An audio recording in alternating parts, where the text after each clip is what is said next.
Hi friends, ದಿನದ ಎಲ್ಲ ಪ್ರಮುಖ ಸುದ್ದಿಯನ್ನು ನಿಮಗೆ ತಲುಪಿಸೋ ಮಸ್ತ್ ಮಗ ಚಾನಲ್ನ ಫುಲ್ ನ್ಯೂಸ್ಗೆ ಸ್ವಾಗತ. ನಾನು ಅಮರ್ ಪ್ರಸಾದ್. ಇಡೀ ಜಗತ್ತು ತೀವ್ರ ಕುತೂಹಲದಿಂದ ಕಾಯ್ತಾ ಇರೋ ಅಮೆರಿಕ ಮತ್ತು ಇರಾನ್ ನಡುವಿನ ಶಾಂತಿ ಮಾತುಕತೆ ಕಡೆಗೂ ಆರಂಭ ಆಗಿದೆ. ಪಾಕಿಸ್ತಾನದ ಇಸ್ಲಾಮಾಬಾದ್ನಲ್ಲಿ ನಡೀತಾ ಇರೋ ಸಂಧಾನದಲ್ಲಿ ಬದ್ಧ ವೈರಿಗಳು ಮುಖಾಮುಖಿಯಾಗಿದ್ದಾರೆ. ಈ ಮೂಲಕ ಇರಾನ್ ಕ್ರಾಂತಿಯ ನಂತರ ಅಂದರೆ 1979 ನಂತರ ಇದೇ ಫಸ್ಟ್ ಟೈಮ್ ಉನ್ನತ ನಾಯಕರು ಎದುರು ಬದಲಾಗಿದ್ದಾರೆ. ಸದ್ಯ ಈ ವಿಡಿಯೋ ರೆಕಾರ್ಡ್ ಮಾಡೋ ಟೈಮ್ನಲ್ಲಿ ಈ ಮಾತುಕತೆಯ ರಿಸಲ್ಟ್ ಏನಾಗಿದೆ ಅನ್ನೋದು ಹೊರಬಿದ್ದಿರಲಿಲ್ಲ. ಆದರೆ ಮಾತುಕತೆ ವೇಳೆ ಇರಾನ್ 4 ಮುಖ್ಯ ಕಂಡೀಷನ್ಸ್ ಅನ್ನು ಮುಂದಿಟ್ಟಿದೆ ಅನ್ನೋ ಮಾಹಿತಿ ಇದೆ. ಮೊದಲನೇದಾಗಿ, ಆಯಕಟ್ಟಿನ ಹೊರ್ಮುಜ್ ಜಲಸಂಧಿಯ ಮೇಲೆ ತನಗೆ ಪೂರ್ಣ ಅಧಿಕಾರ ಕೊಡಬೇಕು. ಅಂದರೆ ಎಲ್ಲರೂ ನಮ್ಮ ಸಾರ್ವಭೌಮತ್ವವನ್ನು ಆ ಭಾಗದಲ್ಲಿ ಒಪ್ಕೋಬೇಕು. ಎರಡನೇದಾಗಿ, ಈ ಯುದ್ಧದಿಂದ ತನಗಾಗಿರೋ ನಷ್ಟಕ್ಕೆ ಪೂರ್ಣ ಪರಿಹಾರ ಕೊಡಬೇಕು. ಮೂರನೇದಾಗಿ, ಅಮೆರಿಕ ಫ್ರೀಸ್ ಮಾಡಿರೋ ಇರಾನ್ನ ಎಲ್ಲ ಹಣವನ್ನು ಕಂಡೀಷನ್ ಇಲ್ಲದೆ ರಿಲೀಸ್ ಮಾಡಬೇಕು. ಕೊನೆಯದಾಗಿ, ಈ ಭಾಗದಲ್ಲಿ ಯುದ್ಧ ಪೂರ್ತಿಯಾಗಿ ನಿಲ್ಲಬೇಕು ಅಂತ ಇರಾನ್ ಹೇಳಿದೆ. ಈ ಕಂಡೀಷನ್ಸ್ಗೆ ಒಪ್ಪಿದ್ರೆ ಮಾತ್ರ ಒಪ್ಪಂದ, ಇಲ್ಲ ಅಂದರೆ ಇಲ್ಲ ಅಂತ ಹೇಳಿದ್ದಾರೆ ಅನ್ನೋ ಮಾಹಿತಿ. ಇನ್ನು ಈ ಟೈಮ್ನಲ್ಲಿ ಇರಾನ್ ಲೆಬನಾನ್ ದೇಶದೊಂದಿಗೆ ಟಚ್ನಲ್ಲಿದೆ. ಎಲ್ಲ ಕಡೆ ಕದನ ವಿರಾಮ ಅಥವಾ ಸೀಸ್ ಫೈರ್ ಕಂಡೀಷನ್ ಸರಿಯಾಗಿ ಫಾಲೋ ಆಗ್ತಿದೆಯಾ ಇಲ್ವಾ ಅಂತ ಇರಾನ್ ಲೈವ್ ಅಪ್ಡೇಟ್ಸನ್ನು ಪಡ್ಕೊಳ್ತಾ ಇದೆ. ಒಂದು ವೇಳೆ ಇಸ್ರೇಲ್ ಲೆಬನಾನ್ನಲ್ಲೂ ಕದನ ವಿರಾಮನ ಅಪ್ಲೈ ಮಾಡೋಕ್ಕೆ ಒಪ್ಪಲಿಲ್ಲ ಅಂತ ಹೇಳಿದ್ರೆ ಮಾತುಕತೆ ಮುರಿದು ಬೀಳೋ ಸಾಧ್ಯತೆ ಇದೆ ಅಂತ ಇರಾನ್ ಅಧಿಕಾರಿಗಳು ಹೇಳಿದ್ದಾರೆ. ಇನ್ನು ಈ ಮೀಟಿಂಗ್ ಬಗ್ಗೆ ಅಮೆರಿಕ ಅಧ್ಯಕ್ಷ ಡೊನಾಲ್ಡ್ ಟ್ರಂಪ್ ರಿಯಾಕ್ಟ್ ಮಾಡಿದ್ದಾರೆ. ಇರಾನ್ ಮತ್ತು ಅಮೆರಿಕ ನಡುವೆ ಮಾತುಕತೆ ಶುರುವಾಗಿದೆ, ಚೆನ್ನಾಗಿ ಪ್ರೋಗ್ರೆಸ್ ಆಗ್ತಿದೆ ಅಂತ ಹೇಳಿದ್ದಾರೆ. ಜೊತೆಗೆ ಇರಾನ್ ಸೋತ್ ಹೋದ ರಾಷ್ಟ್ರ. ಇರಾನ್ನ ವಾಯುಪಡೆ ಮತ್ತು ನೌಕಾಪಡೆ ಈಗ ಅಸ್ತಿತ್ವದಲ್ಲೇ ಇಲ್ಲ. ಖಂಡಿತವಾಗ್ಲೂ ಹೊರ್ಮುಜ್ ಜಲಸಂಧಿ ಪುನಃ ಓಪನ್ ಆಗೇ ಆಗುತ್ತೆ. ಆ ಸಮಯ ಹೆಚ್ಚೇನೂ ದೂರ ಇಲ್ಲ. ನಾವು ಹಾರ್ಮುಜನ್ನು ಕ್ಲಿಯರ್ ಮಾಡಿ ಜಗತ್ತಿಗೆ ಒಳ್ಳೇದು ಮಾಡ್ತಾ ಇದ್ದೀವಿ. ಇದರಲ್ಲಿ China, Japan, south Korea, France, Germany ಹಾಗೆ ಅನೇಕ ರಾಷ್ಟ್ರಗಳಿಗೆ ಒಳ್ಳೇದಾಗ್ತಾ ಇದೆ. ಅವರಿಗಂತೂ ಧೈರ್ಯ ಇಲ್ಲ. ಆದರೆ ಹಾರ್ಮುಜ್ ಕ್ಲಿಯರ್ ಮಾಡೋ ಪ್ರಕ್ರಿಯೆನ ನಾವೀಗ ಶುರು ಮಾಡ್ತಾ ಇದ್ದೀವಿ. ಆದರೆ ಎಲ್ಲಾದರೂ ಈ ಮಾತುಕತೆ ವಿಫಲ ಆಗಬೇಕು ನೋಡಿ, ಆಗಿದೆ ಇರಾನ್ಗೆ. ನಾವು ರೀಸೆಟ್ಗೆ ತಯಾರಾಗಿದ್ದೀವಿ, ಎಲ್ಲದಕ್ಕೂ ಫುಲ್ ರೆಡಿ ಆಗಿದ್ದೀವಿ ಅಂಥೇಳಿ ಮತ್ತೆ ಯುದ್ಧಕ್ಕೆ ರೆಡಿ ಅನ್ನೋ ಮೆಸೇಜ್ ಪಾಸ್ ಮಾಡಿದ್ದಾರೆ. ಅಷ್ಟು ಮಾತ್ರ ಅಲ್ಲ, ಮತ್ತೆ ಆ ಸೆಂಟೆನ್ಸ್ ಎಂಡಲ್ಲಿ ಪ್ರೈಸ್ ಟು ಬಿ ಅಲ್ಲಾ ಅನ್ನೋ ವರ್ಡನ್ನು ಮೆನ್ಷನ್ ಮಾಡಿದ್ದಾರೆ. ಏನು ಶಾಂತಿ ಮಾತುಕತೆಗಾಗಿ ಪಾಕಿಸ್ತಾನಕ್ಕೆ ಹೋಗಿರೋ ಇರಾನ್ ಪಾರ್ಲಿಮೆಂಟ್ ಸ್ಪೀಕರ್ ಮೊಹಮ್ಮದ್ ಬಾಗೇರ್ ಘಾಲಿಬಾಫ್ ಕೂಡ ಎಚ್ಚರಿಕೆ ಕೊಟ್ಟಿದ್ದಾರೆ. ನಮ್ಮ ಹತ್ರ ಒಳ್ಳೆ ಉದ್ದೇಶ ಇದೆ, ಆದರೆ ನಮಗೆ ನಂಬಿಕೆ ಇಲ್ಲ ಅಷ್ಟೇ ಅವ್ರ ಮೇಲೆ ಅಂತ ಹೇಳಿದ್ದಾರೆ. ದುರದೃಷ್ಟವಶಾತ್ ಅಮೆರಿಕದೊಂದಿಗೆ ಮಾತುಕತೆ ಹೋದಾಗಲೆಲ್ಲ ಕೆಟ್ಟ ಎಕ್ಸ್ಪೀರಿಯನ್ಸ್ ಆಗಿತ್ತು. ಯಾವಾಗಲೂ ಫೇಲ್ ಆಗ್ತಿತ್ತು, ಕಾಂಟ್ರಾಕ್ಟ್ ಉಲ್ಲಂಘನೆ ಆಗ್ತಿತ್ತು. ಕಳೆದ 1 ವರ್ಷದಲ್ಲಿ ಇರಾನ್ ಕಡೆಯವರು ಎಷ್ಟೇ ಒಳ್ಳೆ ಉದ್ದೇಶ ಇಟ್ಕೊಂಡು ಮಾತುಕತೆಗೆ ಹೋದರೂ ಕೂಡ ಮಾತುಕತೆ ನಡುವೆನೇ ಅಮೆರಿಕ ನಮ್ಮ ಮೇಲೆ ದಾಳಿ ಮಾಡ್ತು. ನಮ್ಮ ವಿರುದ್ಧ ಸಾಕಷ್ಟು ಯುದ್ಧ ಅಪರಾಧ ಮಾಡಿದ್ದಾರೆ ಅವರು. ಹೀಗಾಗಿ ಮುಂದಿನ ಮಾತುಕತೆಯಲ್ಲಿ ಅಮೆರಿಕದವರು ನಮ್ಮೊಂದಿಗೆ ನಿಜವಾದ ಒಪ್ಪಂದ ಮಾಡಿಕೊಂಡು ಇರಾನ್ ಜನರ ಹಕ್ಕುಗಳನ್ನು ವಾಪಸ್ ಕೊಟ್ಟರೆ ನಾವು ಡೀಲ್ ಮಾಡ್ಕೊಳ್ತೀವಿ. ಅದೇ ಅವರು ಮಾತುಕತೆ ನಡೆಸೋದೆಲ್ಲ ಫೇಕ್ ಅಂತ ಆದರೆ ಇರಾನ್ ಕೂಡ ಮಾತುಕತೆಯಿಂದ ಹಿಂದೆ ಸರಿಯುತ್ತೆ. ನಮ್ಮ ಸ್ವಂತ ಶಕ್ತಿ ಮತ್ತು ಸಾಮರ್ಥ್ಯ ಬಳಸಿ ಉತ್ತರ ಕೊಡ್ತೀವಿ. ನಮ್ಮ ಹಕ್ಕನ್ನು ಕಾಪಾಡೋಕೆ ಸೂಕ್ತ ಕ್ರಮ ತಗೊಳ್ಳೋಕೆ ನಾವು ರೆಡಿ ಇದ್ದೀವಿ ಅಂತ ಮೊಹಮ್ಮದ್ ಬಾಗೇರ್ ಘಾಲಿಬಾಫ್ ಹೇಳಿದ್ದಾರೆ. ಇನ್ನೊಂದು ಕಡೆ ಇರಾನ್ ಆಡಳಿತದ ವಕ್ತಾರ ಫಾತೆಮೆ ಮೊಹಜೆರಾನಿ ಕೂಡ ಇಂತಹದೇ ಸ್ಟೇಟ್ಮೆಂಟ್ ಕೊಟ್ಟಿದ್ದಾರೆ. ಇರಾನ್ ತನ್ನ ನಿಯೋಗವನ್ನು ಪಾಕಿಸ್ತಾನಕ್ಕೆ ಕಳಿಸಿರೋದು ಕಂಡ್ರೆ ಗೊತ್ತಾಗುತ್ತೆ ನಮಗೆ ಅಮೆರಿಕ ಜೊತೆ ಮಾತುಕತೆ ಮಾಡೋಕ್ಕೆ ಎಷ್ಟು ಆಸಕ್ತಿ ಇದೆ. ಅಂದರೆ ಮಾತುಕತೆಗೆ ನಾವು ತಯಾರಿದ್ದೀವಿ ಅಂತ. ನಾವು ಯಾವತ್ತೂ ಮಾತುಕತೆಗೇನೆ ಪ್ರಿಫರ್ ಮಾಡೋದು, ಹೊಡೆದಾಡಕ್ಕಲ್ಲ.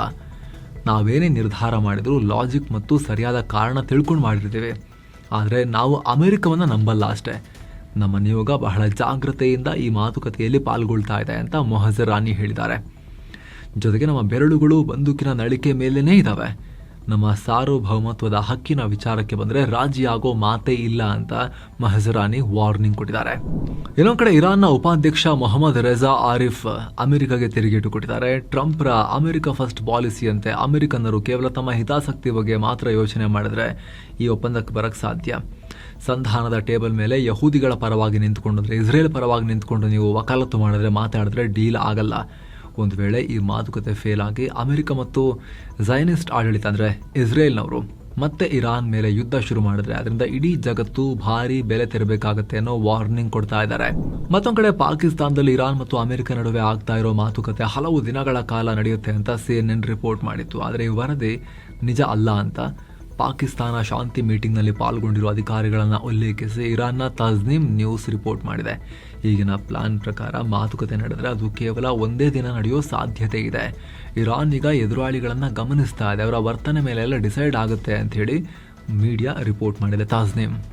ಇನ್ನು ಮಾತುಕತೆಗೂ ಮುನ್ನ ಸಾಕಷ್ಟು ಮೇಜರ್ ಡೆವಲಪ್ಮೆಂಟ್ಗಳಾಗಿದ್ವು. ಇಡೀ ಪಾಕಿಸ್ತಾನದಲ್ಲಿ ಸರಣಿ ಮೀಟಿಂಗ್ ಆಗಿದ್ವು. ಮೊದಲು ಅಮೆರಿಕ ಉಪಾಧ್ಯಕ್ಷ JD ವ್ಯಾನ್ಸ್ ಪಾಕ್ ಪ್ರಧಾನಿ ಶಹಬಾಜ್ ಶರೀಫ್ರನ್ನ ಮೀಟ್ ಮಾಡಿದ್ರು. ಇದಕ್ಕೂ ಮುಂಚೆ ಇರಾನ್ನ ನಿಯೋಗ ಪಾಕ್ ಪ್ರಧಾನಿಯನ್ನ ಮೀಟ್ ಮಾಡಿ ಮಾತುಕತೆ ನಡೆಸಿದ್ರು.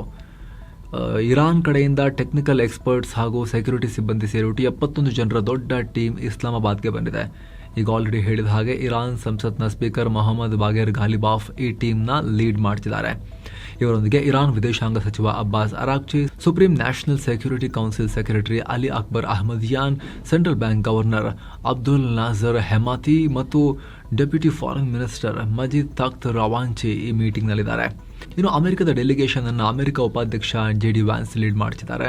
ಟ್ರಂಪ್ ಆಪ್ತರಾಗಿರೋ White House special envoy Steve Witkoff, Trump ಅಳಿಯ ಹಾಗೂ adviser Jared Kushner, policy planning director Michael Anton ಹಾಗೂ ಸೆಂಟ್ಕಾಮ್ ಕಮಾಂಡರ್ ಬ್ರಾಡ್ ಕೂಪರ್ ಈ ಮಾತುಕತೆಯಲ್ಲಿ ಪಾಲ್ಗೊಂಡಿದ್ದಾರೆ. ಇವರಿಬ್ಬರ ನಡುವೆ ಪಾಕಿಸ್ತಾನ ಮೀಡಿಯೇಟರ್ ಆಗಿದೆ. ಪಾಕ್ ಪ್ರಧಾನಿ ಶಹಬಾಜ್ ಶರೀಫ್, ಡೆಪ್ಯೂಟಿ PM ಮತ್ತು ವಿದೇಶಾಂಗ ಸಚಿವ Ishaq Dar, army chief field marshal Asim ಮುನೀರಾ ಮತ್ತು national security adviser Asim Malik ಈ ಮಾತುಕತೆಗಳಲ್ಲಿ ಪಾಲ್ಗೊಂಡಿದ್ದಾರೆ ಅಂದರೆ ಪಾಕಿಸ್ತಾನದವರು ಮಧ್ಯದಲ್ಲಿ ಆ ಕಡೆ ಮೆಸೇಜ್ ಪಾಸ್ ಮಾಡೋ ಕೆಲಸ. ಇನ್ನು ಶಾಂತಿ ಮಾತುಕತೆಗಳ ನಡುವೆನೇ ಇರಾನ್ನ ದುಡ್ಡನ್ನು ಫ್ರೀಸ್ ಮಾಡೋದು ಅಥವಾ ಫ್ರೀಸ್ ಮಾಡದೇ ಇರೋದು, ಈ ವಿಚಾರಕ್ಕೆ ಸಂಬಂಧಪಟ್ಟಂತೆ ಕನ್ಫ್ಯೂಸಿಂಗ್ ಸಿಗ್ನಲ್ಸ್ ಬರ್ತಾ ಇದ್ದಾವೆ. ಕತಾರ್ ಸೇರಿದಂತೆ ಬೇರೆ ಬೇರೆ ರಾಷ್ಟ್ರಗಳ ಬ್ಯಾಂಕ್ನಲ್ಲಿ ಫ್ರೀಸ್ ಆಗಿರೋ ಇರಾನ್ನ ದುಡ್ಡನ್ನು ರಿಲೀಸ್ ಮಾಡೋಕೆ ಅಮೆರಿಕ ಈಗ ಒಪ್ಕೊಂಡಿದೆ. ಇರಾನ್ ಕೂಡ ಬಹಳ ಖುಷಿಯಿಂದ ಸ್ವಾಗತಿಸಿದೆ ಅಂತೆಲ್ಲ ರಿಪೋರ್ಟ್ ಆಯಿತು. ಶಾಂತಿ ಒಪ್ಪಂದಕ್ಕೆ ಅಮೆರಿಕ ಸೀರಿಯಸ್ ಆಗಿದೆ. ಹಾರ್ಮುಜ್ ಜಲಸಂಧಿಯಲ್ಲಿ ಹಡಗುಗಳು ಸೇಫ್ ಆಗಿ ಓಡಾಡೋ ಹಾಗೆ ಮಾಡೋಕೆ ಗುಡ್ವಿಲ್ ಗೆಸ್ಚರ್ ಆಗಿ ಅಮೆರಿಕ ಈ ನಿರ್ಧಾರ ತಗೊಂಡಿದೆ ಅಂಥೇಳಿ ಇರಾನ್ ಮೂಲಗಳನ್ನು ಉಲ್ಲೇಖಿಸಿ ರಾಯ್ಟರ್ಸ್ ರಿಪೋರ್ಟ್ ಮಾಡಿತು. ಆದರೆ ವೈಟ್ ಹೌಸ್ ಅಧಿಕಾರಿ ಇದನ್ನು ತಳ್ಳಿ ಹಾಕಿದ್ದಾರೆ. ಸದ್ಯ ವೈಟ್ ಹೌಸ್ ಆಗಲಿ ಕತಾರ್ ವಿದೇಶಾಂಗ ಸಚಿವಾಲಯ ಆಗಲಿ ಈ ಬಗ್ಗೆ ಯಾವುದೇ ಅಫಿಷಿಯಲ್ ಆಗಿ ಸ್ಟೇಟ್ಮೆಂಟ್ ಕೊಟ್ಟು ಕ್ಲಾರಿಟಿ ಕೊಟ್ಟಿಲ್ಲ. ಏನೋ ಮಾತುಕತೆ ಶುರುವಾಗ್ತಿದ್ದ ಹಾಗೆ ಹಾರ್ಮುಜ್ ಜಲಸಂಧಿಯಲ್ಲಿ ಪರಿಸ್ಥಿತಿ ಸುಧಾರಿಸ್ತಾ ಇದೆ ಅನ್ನೋ ಸುದ್ದಿ ಬರ್ತಾ ಇದೆ. ಬ್ಲೂಮ್ಬರ್ಗ್ ರಿಪೋರ್ಟ್ ಪ್ರಕಾರ ಗ್ರೀಕ್ ರಾಷ್ಟ್ರದ ಒಂದು ಹಡಗು ಈ ಜಲಸಂಧಿಯನ್ನು ದಾಟಿದ ಬೆನ್ನಲ್ಲೇ ಚೈನಾದ 2 ಸೂಪರ್ ಟ್ಯಾಂಕರ್ಗಳು ಕೂಡ ಹಾರ್ಮುಜ್ ಮೂಲಕ ಸಾಗ್ತಿವೆ. ಇತ್ತ ಅಮೆರಿಕದ ಹಲವು ನೌಕಾಪಡೆ ಹಡಗುಗಳು ಕೂಡ ಹಾರ್ಮುಜ್ ಅನ್ನು ಕ್ರಾಸ್ ಮಾಡಿವೆ ಅಂತ ಅಮೆರಿಕದ ಆಕ್ಸಿಯೋಸ್ ಮಾಧ್ಯಮ ರಿಪೋರ್ಟ್ ಮಾಡಿದೆ. ಇರಾನ್ ಜೊತೆ ಯಾವುದೇ ಕೋಆರ್ಡಿನೇಷನ್ ಇಲ್ಲದೆ ಈ ಹಡಗುಗಳು ಹಾರ್ಮುಜ್ ಜಲಸಂಧಿಯನ್ನ ದಾಟಿವೆ ಅಂತ ಹೇಳಿದೆ. ಆದರೆ ಇರಾನ್ನಿಂದ ಏನು ಮಾಹಿತಿ ಬರ್ತಾ ಇದೆ ಅಂದರೆ ಸ್ನೇಹಿತರೆ, ಹಾರ್ಮುಜ್ ಜಲಸಂಧಿಯಲ್ಲಿ ಇರಾನ್ ಮತ್ತು ಅಮೆರಿಕದ ನೌಕೆಗಳು ಮುಖಾಮುಖಿಯಾಗಿವೆ ಅನ್ನೋ ನ್ಯೂಸ್ ಬರ್ತಾ ಇದೆ.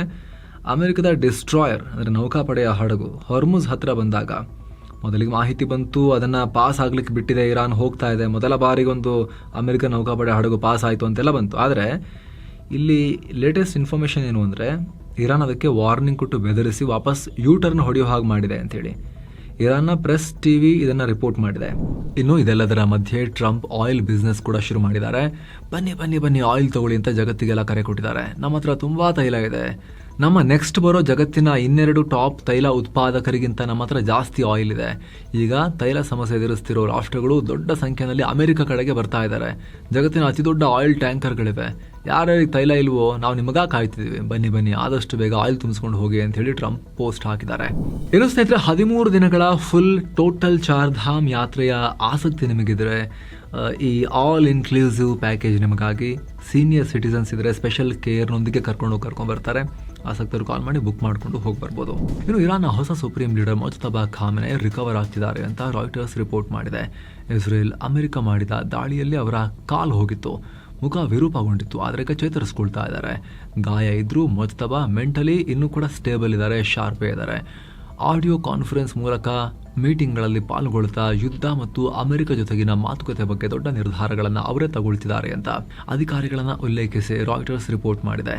ಹೆಲ್ತ್ ಮತ್ತು ಸೆಕ್ಯೂರಿಟಿ ಕಂಡೀಷನ್ ಸರಿ ಹೋದರೆ 1-2 ತಿಂಗಳಲ್ಲಿ ಅವರ ಫೋಟೋಸ್ ಅಂದರೆ ಲೇಟೆಸ್ಟ್ ಫೋಟೋಸ್ ಮತ್ತು ಅವರ ಈಗ ಹೇಗಿದ್ದಾರೆ ಅನ್ನೋದಕ್ಕೆ ಸಂಬಂಧಪಟ್ಟಂತೆ ವಿಜುವಲ್ ಎವಿಡೆನ್ಸ್ ರಿಲೀಸ್ ಆಗಬಹುದು ಅಂತ ಹೇಳಲಾಗ್ತಿದೆ. ಇದೆಲ್ಲದರ ಮಧ್ಯೆ ಪಾಕಿಸ್ತಾನ ಇಂಟ್ರೆಸ್ಟಿಂಗ್ ಹೆಜ್ಜೆ ಇಟ್ಟಿದೆ. ತನ್ನ ವಾಯುಪಡೆಯ ದೊಡ್ಡ ತುಕಡಿಯನ್ನು ಸೌದಿ ಕಳಿಸಿದೆ. ಸೌದಿಯ ಕಿಂಗ್ ಅಬ್ದುಲ್ ಅಜೀಜ್ ಏರ್ ಬೇಸ್ಗೆ ಪಾಕ್ ವಿಮಾನಗಳು ಬಂದಿಳಿದಿವೆ. 2 ದೇಶಗಳ ನಡುವಿನ ಸ್ಟ್ರಾಟಜಿಕ್ ಮ್ಯೂಚುವಲ್ ಡಿಫೆನ್ಸ್ ಅಗ್ರಿಮೆಂಟ್ ಅಡಿಯಲ್ಲಿ ಈ ವಿಮಾನಗಳು ಬಂದಿವೆ ಅಂತ ಸೌದಿ ರಕ್ಷಣಾ ಇಲಾಖೆ ಹೇಳಿದೆ. ಅಲ್ಲದೆ 2 ಸೇನೆಗಳು ಒಟ್ಟಾಗಿ ಕೆಲಸ ಮಾಡುವ ಮೂಲಕ ತಮ್ಮ ಆಪರೇಷನಲ್ ರೆಡಿನೆಸ್ ಅಂದರೆ ಯುದ್ಧ ತಯಾರಿಯನ್ನು ಹೆಚ್ಚಿಸಿಕೊಳ್ಳೋದು ಇದರ ಮುಖ್ಯ ಉದ್ದೇಶ ಅಂತ ಸೌದಿ ಹೇಳಿದೆ. ಇದು ಅನೇಕ ಚರ್ಚೆಗೆ ಕಾರಣ ಆಗ್ತಾ ಇದೆ. ಕೆಲವರು ಇದು ಮುಂದೆ ಪಾಕಿಸ್ತಾನ ಯುದ್ಧಕ್ಕಿಳಿಯೋ ಸಾಧ್ಯತೆ ಅಂತ ವಿಶ್ಲೇಷಣೆ ಮಾಡ್ತಾ ಇದ್ದಾರೆ. ಯಾಕಂತ ಹೇಳಿದ್ರೆ ಸದ್ಯ ಮಾತುಕತೆ ಮುರಿದು ಬಿದ್ದರೆ ಮತ್ತೆ ಯುದ್ಧ ಶುರುವಾಗ್ಬೋದು. ಆಗ ಇರಾನ್ ಸೌದಿ ಮೇಲೂ ಕೂಡ ದೊಡ್ಡ ದಾಳಿ ಮಾಡುತ್ತೆ. ಅಂಥ ಟೈಮ್ನಲ್ಲಿ ಪಾಕಿಸ್ತಾನ ಸುಮ್ಮನೆ ಕೂರೋಕ್ಕಾಗಲ್ಲ. ಅಫ್ಕೋರ್ಸ್ ಇಷ್ಟು ದಿನ ಮಾತುಕತೆ ಮಾಡ್ತೀವಿ ಅಂತ ಹೇಳ್ತಾ ಇದ್ರು, ಆದರೆ ಮಾತುಕತೆ ಫೇಲ್ ಆದರೆ ಪೂರ್ಣ ಪ್ರಮಾಣದ ಯುದ್ಧ ಆಗೋ ಚಾನ್ಸ್ ಇರುತ್ತೆ. ಸೊ ಇದರಿಂದ ಪಾಕ್ ಸೌದಿ ನಡುವಿನ ಡಿಫೆನ್ಸ್ ಅಗ್ರಿಮೆಂಟ್ ಜಾರಿಗೆ ತರಲೇಬೇಕಾದ ಪ್ರೆಷರ್ ಅವರಿಗೆ ಕ್ರಿಯೇಟ್ ಆಗುತ್ತೆ. ಹೀಗಾಗಿ ಪಾಕಿಸ್ತಾನ ಈ ಯುದ್ಧ ವಿಮಾನಗಳನ್ನ ಮೊದಲೇ ಅಲ್ಲಿಗೆ ನಿಯೋಜನೆ ಮಾಡಿದೆ ಅನ್ನೋ ವಿಶ್ಲೇಷಣೆ ನಡೀತಾ ಇದೆ. ಇನ್ನೊಂದು ಕಡೆ ಇದು ಪಾಕ್ನ ಬ್ಯಾಲೆನ್ಸಿಂಗ್ ಆಕ್ಟ್ ಇರ್ಬೋದು ಅಂತಲೂ ಹೇಳ್ತಿದ್ದಾರೆ. ಸದ್ಯ ಈಗ ನಡೀತಿರೋ ಮಾತುಕತೆ ಸೌದಿಗೆ ಇಷ್ಟ ಆಗ್ತಿಲ್ಲ. ಅವರು ಇರಾನನ್ನ ಪೂರ್ತಿ ಒಡೆದು ಹಾಕೋಣ, ಒಳ್ಳೆ ಅವಕಾಶ ಅಂತ ಹೇಳಿ ಆಸೆ ಪಡ್ತಿದ್ದಾರೆ. ಅಂಥದ್ರಲ್ಲಿ ಈ ಮಾತುಕತೆಗೆ ತನ್ನ ಸಾಲ ತಗೊಂಡು ಅದರಲ್ಲಿ ಜೀವನ ನಡೆಸ್ತಾ ಇರೋ ಪಾಕಿಸ್ತಾನ ಮಧ್ಯಸ್ಥಿಕೆ ವಹಿಸುತ್ತೆ ಅಂತ ಹೇಳಿದ್ರೆ ಸೌದಿಗೆ ಇನ್ನಷ್ಟು ಸಿಟ್ಟು ಬರುತ್ತೆ. ನಿಮ್ಮೊಂದಿಗೆ ಡಿಫೆನ್ಸ್ ಅಗ್ರಿಮೆಂಟ್ ಬೇರೆ ಅಂತೇಳಿ ರೊಚ್ಚಿಗೆ ಹೇಳ್ತಾರಲ್ಲ. ಹೀಗಾಗಿ ಸೌದಿಯನ್ನ ಕೂಲ್ ಡೌನ್ ಮಾಡೋಕೆ, ಕಾಮ್ ಡೌನ್ ಮಾಡೋಕೆ ನಿಮ್ಮೊಂದಿಗೂ ಇದಿವ್ರಿ ನಾವು ಅಂತ ತೋರಿಸ್ಕೊಳ್ಳೋಕೆ ಪಾಕ್ ಈ ರೀತಿ ಮಾಡಿರಬಹುದು ಅಂತ ಹೇಳಲಾಗ್ತಿದೆ. ಇನ್ನೊಂದ್ ಕಡೆ ಇರಾನ್ ಬಳಿ ಇನ್ನೂ ಸಾವಿರಾರು ಬ್ಯಾಲಿಸ್ಟಿಕ್ ಮಿಸೈಲ್ಗಳು ಇವೆ ಅಂತ ಅಮೆರಿಕದ ಇಂಟೆಲಿಜೆನ್ಸ್ ವರದಿ ಕೊಟ್ಟಿದೆ. ಈ ಯುದ್ಧದಲ್ಲಿ ಇರಾನ್ ಅರ್ಧದಷ್ಟು ಮಿಸೈಲ್ ಕಳ್ಕೊಂಡಿದೆ. ಆದರೂ ಇನ್ನೂ 1000ಕ್ಕೂ ಅಧಿಕ ಮೀಡಿಯಂ ರೇಂಜ್ ಮಿಸೈಲ್ಗಳು ಸೇಫ್ ಆಗಿವೆ. ಡ್ಯಾಮೇಜ್ ಆಗಿರೋ ಮಿಸೈಲ್ಗಳನ್ನು ಕೂಡ ಮತ್ತೆ ರಿಪೇರಿ ಮಾಡಿ ದಾಳಿ ಮಾಡೋ ಕೆಪಾಸಿಟಿ ಇರಾನ್ಗೆ ಇದೆ ಅಂತ ಅಧಿಕಾರಿಗಳು ಎಚ್ಚರಿಕೆ ಕೊಟ್ಟಿದ್ದಾರೆ. ಅಲ್ಲದೆ ಈಗಿರೋ ಕದನ ವಿರಾಮದ ಟೈಮನ್ನು ಇರಾನ್ ತನ್ನ ಶಸ್ತ್ರಾಸ್ತ್ರಗಳನ್ನು ಮತ್ತೆ ರಿಪ್ಲೆನಿಶ್ ಮಾಡ್ಕೊಳ್ಳೋಕೆ, ರೆಡಿ ಮಾಡ್ಕೊಳ್ಳೋಕೆ, ತುಂಬಿಸ್ಕೊಳ್ಳೋಕೆ ತನ್ನ ಬತ್ತಳಿಕೆಯನ್ನು ಯೂಸ್ ಮಾಡ್ಬೋದು. ಇದರಿಂದ ಹಾರ್ಮುಜ್ ಜಲಸಂಧಿಗೆ ಇನ್ನೂ ದೊಡ್ಡ ಆಪತ್ತು ಬರ್ಬೋದು ಅಂತ ಅಮೆರಿಕದ ರಿಪೋರ್ಟ್ ಹೇಳ್ತಾ ಇದೆ. ಈ ನಡುವೆ ದಕ್ಷಿಣ ಲೆಬನಾನ್ ಮೇಲೆ ಇಸ್ರೇಲ್ ದಾಳಿ ಮುಂದುವರೆದಿದೆ. ಹೊಸದಾಗಿ 1 ಡಜನ್ಗೂ ಅಧಿಕ ಕಡೆ ರೇಡ್ ಮಾಡಿದ್ದಾರೆ. ಅನೇಕರು ಸಾವನ್ನಪ್ಪಿದ್ದಾರೆ. ಇತ್ತ ಇಸ್ರೇಲ್ ಮೇಲೆ ಹಿಜ್ಬುಲ್ಲಾ ಕೂಡ ದಾಳಿ ಮಾಡಿದೆ. ಇಸ್ರೇಲ್ನ ಅನೇಕ ನಗರಗಳ ಮೇಲೆ ಗೈಡೆಡ್ ಮಿಸೈಲ್ ಮತ್ತು ಡ್ರೋನ್ ಬಳಸಿ ದಾಳಿ ಮಾಡಿದೀವಿ ಅಂತ ಹಿಜ್ಬುಲ್ಲಾ ಹೇಳಿದೆ. ಇತ್ತ ಭಾರತದ ಜಗ್ ವಿಕ್ರಮ್ ಅನ್ನೋ LPG ಟ್ಯಾಂಕರ್ ಸೇಫ್ ಆಗಿ ಹಾರ್ಮುಜ್ ದಾಟಿದೆ. ಈಗ ಯುದ್ಧ ವಿರಾಮದ ನಂತರ ಈ ರೂಟ್ ಮೂಲಕ ಹೊರಬಂದ ಮೊದಲ ಭಾರತೀಯ ಹಡಗು. ಯುದ್ಧ ವಿರಾಮ ಆದ್ಮೇಲೆ ಮುಂಬೈ ಮೂಲದ ಕಂಪನಿಗೆ ಸೇರಿದ ಈ ಹಡಗು 20,000 ಟನ್ LPGಯನ್ನು ಹೊತ್ತು ಬರ್ತಾ ಇದೆ. ಸದ್ಯ ಇನ್ನು 15 ಭಾರತೀಯ ಹಡಗುಗಳು ಪರ್ಷಿಯನ್ ಗಲ್ಫ್ನಲ್ಲಿ ಲಂಗರು ಹಾಕೊಂಡು ನಿಂತಿವೆ. ಈ ನಡುವೆ ಹಿಂದೂ ಮಹಾಸಾಗರದಲ್ಲಿರೋ ಚಾಗೋಸ್ ದ್ವೀಪಗಳನ್ನ ಮಾರಿಷಸ್ಗೆ ಬಿಟ್ಟುಕೊಡೋ ನಿರ್ಧಾರವನ್ನ ಬ್ರಿಟನ್ ಹೋಲ್ಡಲ್ಲಿಟ್ಟಿದೆ. ಈ ಐಲ್ಯಾಂಡ್ನಲ್ಲಿ ಅಮೆರಿಕ ಮತ್ತು ಬ್ರಿಟನ್ಗೆ ಸೇರಿದ ಡಿಯಾಗೋ ಗಾರ್ಷಿಯಾ ಏರ್ ಬೇಸ್ ಇದೆ. ಇದನ್ನು ಮಾರಿಷಸ್ಗೆ ಕೊಡೋ ಡೀಲ್ ಬಗ್ಗೆ ಅಮೆರಿಕ ಅಧ್ಯಕ್ಷ ಟ್ರಂಪ್ ವಿರೋಧ ವ್ಯಕ್ತಪಡಿಸಿದ್ರು. ಬ್ರಿಟಿಷ್ ಸರ್ಕಾರ ಮುಟ್ಟಾಳ ಕೆಲಸ ಮಾಡಿದೆ ಅಂತೆಲ್ಲ ಬೈದಿದ್ರು. ಈಗ ಇದನ್ನು ಮಾರಿಷಸ್ಗೆ ಕೊಡೋಕೆ ಮಾಡ್ತಾ ಇದ್ದ ಕಾನೂನನ್ನು ಮುಂದಿನ ಪಾರ್ಲಿಮೆಂಟ್ ಅಜೆಂಡಾದಲ್ಲಿ ಸೇರಿಸ್ತಾ ಇಲ್ಲ ನಾವು ಅಂತ ದಿ ಟೈಮ್ಸ್ ಪತ್ರಿಕೆ ರಿಪೋರ್ಟ್ ಮಾಡಿದೆ. ಆದರೆ ಈ ಡೀಲ್ಗೆ ಒಪ್ಪಿಗೆ ಕೊಡೋಕೆ ಅಮೆರಿಕದ ಮನವೊಲಿಸ್ತೀವಿ ಅಂತ ಬ್ರಿಟಿಷ್ ಪ್ರೈಮ್ ಮಿನಿಸ್ಟರ್ ಕಿಯರ್ ಸ್ಟಾರ್ಮರ್ ಅವರ ಆಫೀಸ್ ಹೇಳಿದೆ. ಸದ್ಯ ಈ ಡೀಲ್ ಪ್ರಕಾರ ಡಿಯಾಗೋ ಗಾರ್ಷಿಯಾದ ಮಿಲಿಟರಿ ಬೇಸ್ ಕಂಟ್ರೋಲ್ 99 ವರ್ಷಗಳ ಕಾಲ ಬ್ರಿಟನ್ ಬಳಿಯೇ ಇರುತ್ತೆ. ಇದರಿಂದ ಅಮೆರಿಕದ ಆಪರೇಷನ್ಸ್ಗೂ ಯಾವುದೇ ಸಮಸ್ಯೆ ಆಗಲ್ಲ. ಅದಾದ್ಮೇಲೆ ಕಂಪ್ಲೀಟ್ ಆಗಿ ಅವ್ರಿಗೆ ಹೋಗ್ಬಿಡುತ್ತೆ. ಅವ್ರು ಕೊಟ್ಟಿಲ್ಲ ಮತ್ತೆ ರಿನ್ಯೂ ಮಾಡಿಲ್ಲ ಅಂದ್ರೆ ಮಾರಿಷಸ್ನವರು. ಅದಕ್ಕೆ ಟ್ರಂಪ್ ಫುಲ್ ರುಚಿಗೆತ್ತಿದ್ದಾರೆ. ಇನ್ನು ಆಪರೇಷನ್ ಸಿಂಧೂರ್ ಟೈಮ್ನಲ್ಲಿ ನಮಾಜ್ ಮಾಡುವಾಗ ನಮ್ಮ ಸೇನೆ ಬೇಕು ಅಂತಲೇ ದಾಳಿ ಮಾಡಿರಲಿಲ್ಲ ಅಂತ ಭೂಸೇನಾ ಮುಖ್ಯಸ್ಥ ಜನರಲ್ ಉಪೇಂದ್ರ ದ್ವಿವೇದಿ ಹೇಳಿದ್ದಾರೆ. ಬೆಂಗಳೂರಲ್ಲಿ ನಡೆದ ರಣ ಸಂವಾದ್ ಕಾರ್ಯಕ್ರಮದಲ್ಲಿ ಮಾತನಾಡ್ತಾ ಪಾಕ್ ಮೇಲೆ ಯಾವಾಗ ಬೇಕಾದರೂ ದಾಳಿ ಮಾಡೋ ಸ್ವಾತಂತ್ರ್ಯ ಸೇನೆ ಕೊಡಲಾಗಿತ್ತು. ಆದರೆ ಉಗ್ರರು ನಮಾಜ್ ಮಾಡೋ ಟೈಮ್ನಲ್ಲಿ ದಾಳಿ ಮಾಡೋದನ್ನು ನಾವು ತಡೆ ಹಿಡಿದ್ವಿ. ನಮ್ಮ ಗುರಿ ಉಗ್ರರ ಕ್ಯಾಂಪ್ಗಳೇ ಹೊರತು ಧಾರ್ಮಿಕ ಆಚರಣೆ ಅಲ್ಲ. ಸಬ್ಕಾ ಮಾಲಿಕ್ ಏಕ್ ಹೈ ಅಂದರೆ ಎಲ್ಲರಿಗೂ ದೇವರು ಒಬ್ಬರೇ ಅನ್ನೋ ತತ್ವ ಇಟ್ಕೊಂಡು ನಾವು ಆ ಟೈಮನ್ನು ಅವಾಯ್ಡ್ ಮಾಡಿದ್ವಿ ಅಂತ ಉಪೇಂದ್ರ ದ್ವಿವೇದಿ ಹೇಳಿದ್ದಾರೆ. ಇನ್ನು ಅಪರೂಪಕ್ಕೆ PM ನರೇಂದ್ರ ಮೋದಿ ಮತ್ತು ವಿಪಕ್ಷ ನಾಯಕ ರಾಹುಲ್ ಗಾಂಧಿ ನಗನಗ್ತಾ ಆತ್ಮೀಯವಾಗಿ ಮಾತಾಡಿಬಿಟ್ಟಿದ್ದಾರೆ. ದಿಲ್ಲಿ ಸಂಸತ್ ಭವನದ ಪ್ರೇರಣಾ ಸ್ಥಳದಲ್ಲಿ ಮಹಾತ್ಮ ಜ್ಯೋತಿಬಾ ಫುಲೆ ಅವರ 200ನೇ ಜನ್ಮದಿನದ ಕಾರ್ಯಕ್ರಮ ಇತ್ತು. ಈ ವೇಳೆ ಮುಖಾಮುಖಿಯಾಗಿ ಇಬ್ಬರು ಕುಶಲೋಪರಿ ವಿಚಾರಿಸಿದ್ದಾರೆ. ಮೋದಿ ಅವರು ಮುಂದೆ ಹೋಗಿ ಆಮೇಲೆ ಹಿಂದೆ ಬಂದು ರಾಹುಲ್ರನ್ನ ವಿಚಾರಿಸಿದ್ದಾರೆ. ಏನ್ ಡಿಸ್ಕಸ್ ಮಾಡಿದ್ದಾರೆ ಸ್ಪಷ್ಟ ಇಲ್ಲ.